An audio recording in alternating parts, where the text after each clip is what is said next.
Greetings and salutations, everyone. Today we're going to be taking a look at the Neolithic Revolution, the development of agriculture, and the long-term impact of both those things. So, let's get started. To first understand why the Neolithic Revolution was so important, we've got to take a look at what preceded it, the Paleolithic times. Now, this word translates to mean old stone, and it lasted from about 2 million years to about 10,000 years ago. Humans at this time relied on a hunter-gatherer diet, would typically see men hunt and women gather, but it was not exclusive to that. Men had the upper body strength to throw the spear, to throw the stone. But if a woman could do it, that was what was needed. Bringing down the animal was the important thing. This is a nomadic lifestyle where you follow the herd, you follow the animal you are hunting, you follow the fruit growing season. If you find food, you eat it until you are out of it, and then you move on. You follow that animal until it moves on. Otherwise, you die. These were food gatherers. They are not food producers. They do not make their food. They just eat what is there. Man has to move on if the food is not there. If it's a herd of buffalo, you need to stay mobile with the buffalo. If it's apples growing in an orchard, when they're no longer growing, you better find yourself another source of food or you're going to die. We see that about 3 to 5 hours a day could be expected to be dedicated to the food gathering process. And this meant that outside of that window, there is more time to do more things. Some people during this time would create quasi-permanent establishments around villages, but not always the case. It's important to understand nature, and that really cannot be stressed enough during this time. Where do the salmon come when it's time to come back to the spawning point?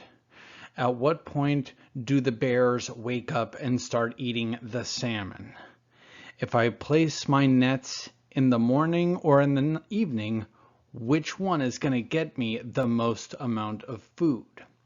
This is something that you need to know in order to survive. Because so many of early man is so nomadic, people need civil structures that are by and large temporary. Yurts, lean-tos, tents. If you're lucky, you find a cave that doesn't have a bear living in it. These structures are easy to break down, easy to move, and can be set up in a new place with little muss, little fuss, because who knows how long you're there also. The social structure prior to agriculture is based along the family. In some cases, we see the very large family that is referred to as a clan. Now, that's just a fancy term for the large family. During Paleolithic times, the person who is going to lead the clan is the head of a hunting party. If that person is successful, they lead. Maybe it's the youngest, maybe it's the strongest, maybe it's the one who knows the best way to trick the woolly mammoth off a cliff. Maybe it's the person who knows what type of wood to burn to attract or maybe scare away the wolves. From as long as 100,000 years ago, we see that humans were buried with stuff. They were wrapped in a fetal position. We have seen instances of exhumed bodies that have things with them. Sometimes this is practical stuff, fish hooks, spear tips, foods. Commonly, we saw people who are arranged like this, covered in stones or wrapped in furs. The idea is, the importance of this is that as long as 100,000 years ago, people were preparing for what lay beyond. Art and innovation were really pretty limited during this time, but they still happened, and that's really impressive. Dedicating oneself to creating a work of art is something that takes a lot of effort. The Lascaux cave paintings like these showed that even Paleolithic man were willing to create something, a legacy. Some of these are animals that we see now. Some of them no longer exist. They might have been praising a god. They might have been commenting on this is what we ate today.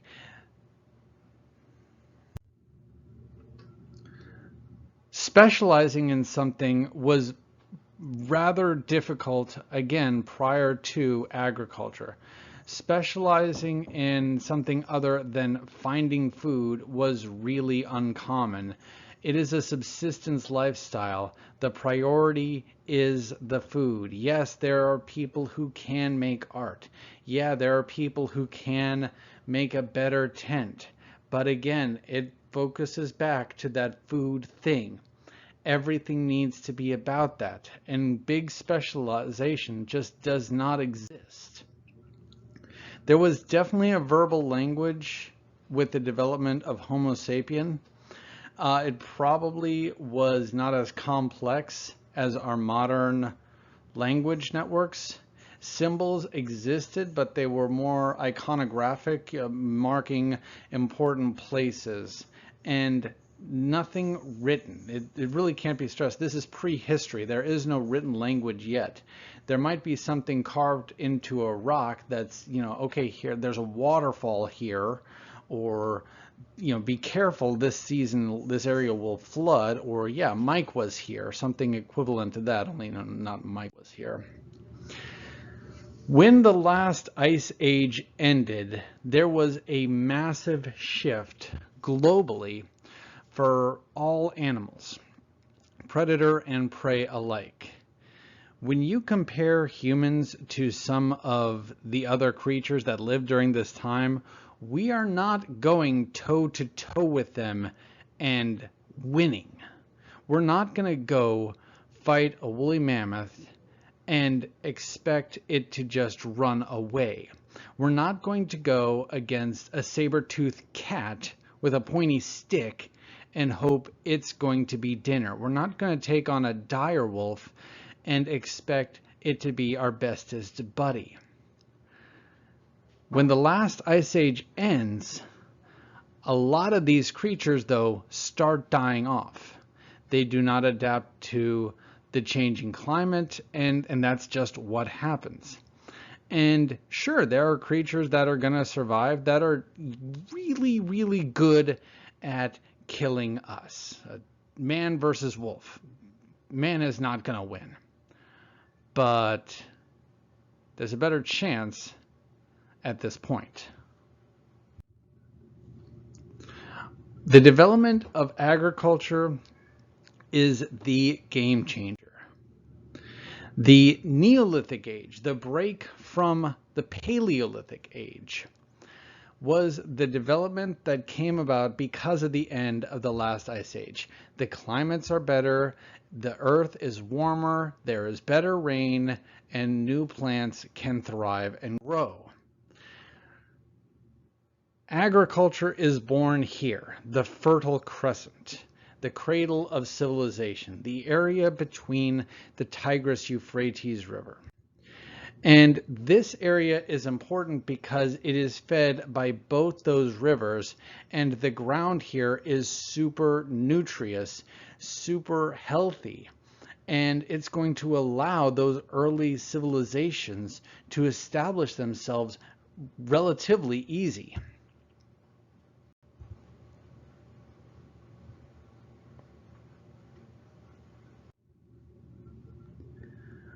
There is one of the radical changes that we see in this time is how food is developed. In systemic agriculture, it is usually man hunt, women gather. But after the development of agriculture, we have animals help us along our journey. And the development of that, of having animals help us, will change who is gathering the food from women exclusively to men predominantly. In the wild, you can walk over and pull the food off the stalk. With systemic agriculture, like whether it's with a ox that is tilling the land or a reaper that is pulling the wheat up, the process becomes easier, faster, quicker, and you can do more with less work. During this time, we also see domestication of not just big things like cows and horses. We also see the domestication of wolves into dogs, breeds of wolves that were less scared of humans, that were willing to, sit at the edge of the cave and eat food that's just thrown out there. These little furry buddies would become the aid early man needed to hunt.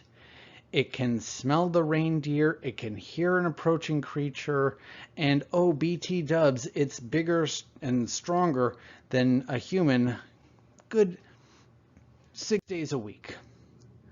We see some fruits, some foodstuffs are going to start growing and become easier to eat for more people too. Whether it's something as simple as an eggplant or something that you might not expect is going to be as delicious looking at it at first, like a watermelon.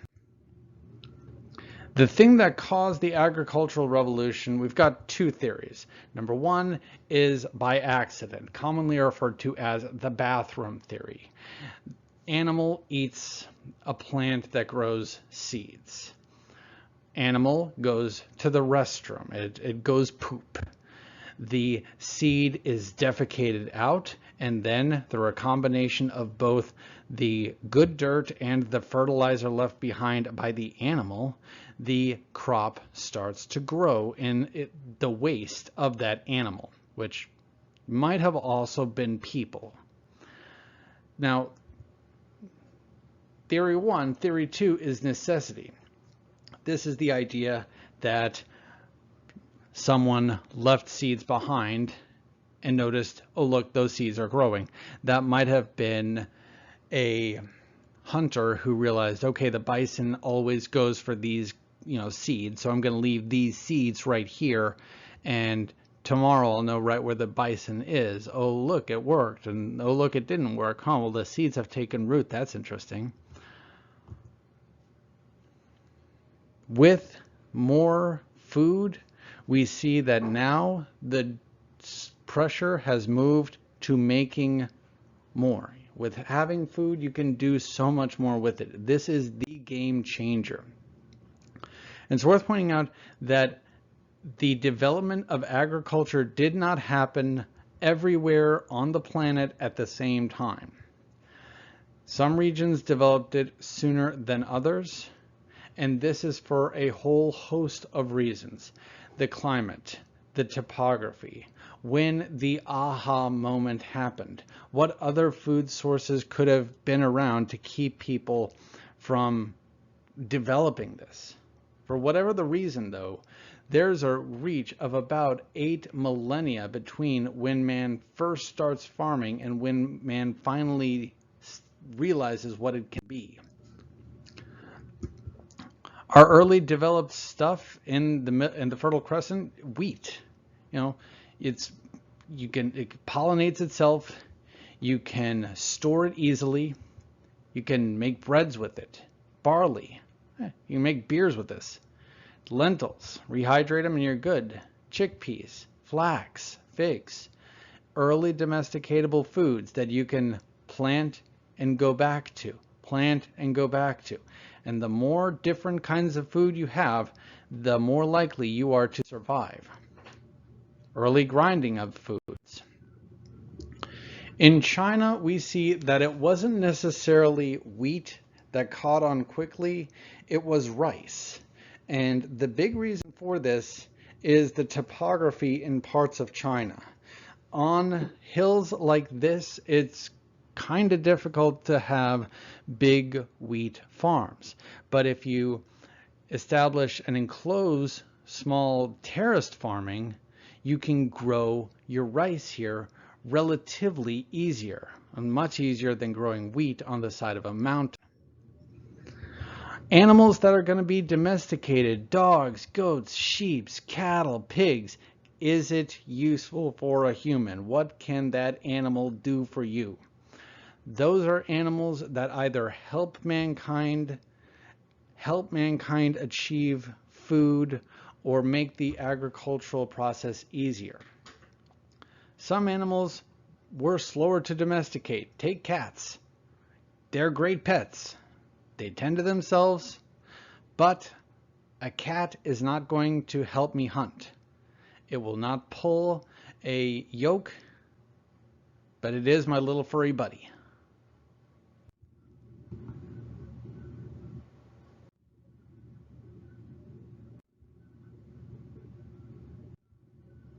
Living around animals will give rise to new diseases, unfortunately also.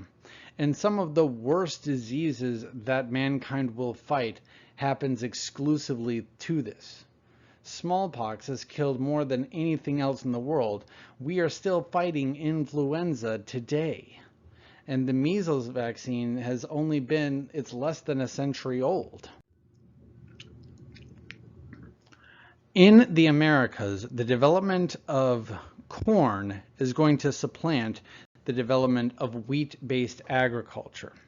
And this is a big game changer in what can be made. Breeding corn stronger is going to give you more calories per acre.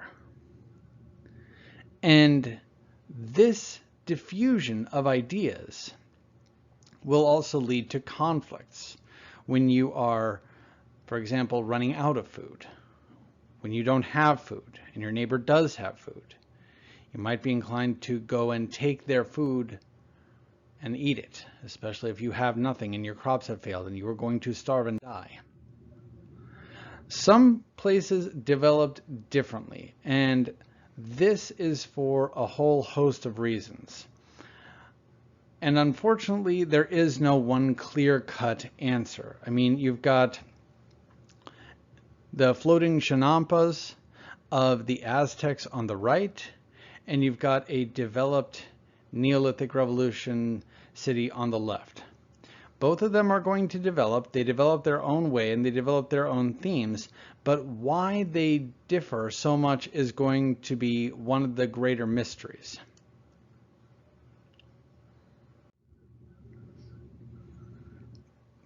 Let's take what existed on either side. In the Afro-Eurasia, there was the horse. You can ride a horse. You can attach a plow to it. You can ride it into battle, or you can trade it. In the Americas, they don't got the horse. They got the llama. It can carry about 60 pounds. You can shave it, wear its wool. It's nice and comfy. But that's about it. One thing that does develop on the idea of why different places develop is geography. And it's not north-south, it's east-west. Think about it in the same way of climate. Your climate from southern Chile to northern Canada is radically different. But the climate from Korea to Portugal is going to be relatively consistent. And yes, I know with the Gobi Desert in the middle, it does. I know. Ooh, what could it be called? We'd see this later. Cultural diffusion. The idea of one thing from one culture going to another. There's another term specifically for this, McDonaldization. I can walk to any McDonald's in the world and I know what I'm going to get. I can walk to a McDonald's anywhere in the United States, order a Big Mac, know what it looks like, tastes like, smells like. I can get French fries anywhere in the world. And yes, in parts of the world where eating beef is not as accepted, you just get a Big Mac with chicken instead. Just as tasty. The dark side of cultural diffusion and McDonaldization is the belief that one group, one entity is superior to another. And this can be bad when you justify you are superior to all because of how you are raised. Jared Diamond's infamous book, Guns, Germs, Steel, points out that this set of collisions that happen, the set of conflicts that happen, are usually between the haves and the have-nots. When you want something and you have the ability to take it, you do. And if you defeat your enemy, then they were inferior. You are superior, and they were always meant to be defeated by you. The Bantu attacked, conquered, displaced, and absorbed different people as they went. Pastoral societies are going to be our herders, those people who take the animal and care for the animal. And this is not just one animal, this is herds of them. Cows, sheep, lambs, goats, you name it. They're kind of the unsung heroes of this time period. Our early characteristics of the agricultural village, well, let's take an example at Catalhuac. It's in Turkey and existed before the development of agriculture. We can see that people would enter their houses through their ceilings, and this developed city still is in existence. It is a monument to how people lived their lives for thousands of years prior to the development of agriculture.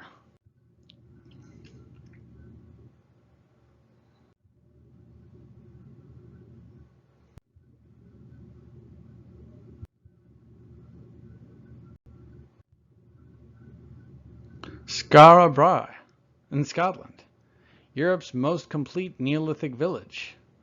And you can see again, we have it located by the water, located with many of the settlements underground, or at least covered by earth. The idea is very simple. You don't have to worry about something coming on top of you. You have protection from the weather, protection from the climate. Some of our early agricultural chiefdoms might include Cahokia. This is located in the United States in what is now St. Louis, Missouri. Now, Cahokia does not exist anymore, unfortunately, but the effects of the development of agriculture, we have more food, which leads to a larger population, which leads to people being able to specialize their workload. Classes are divided up on your workload and your money, and we see governments are established. However, people also don't live as long, and this is kind of a surprise. The diets of people get smaller, the diversity of food shrinks, and conflict between tribes and clans will actually increase during this time.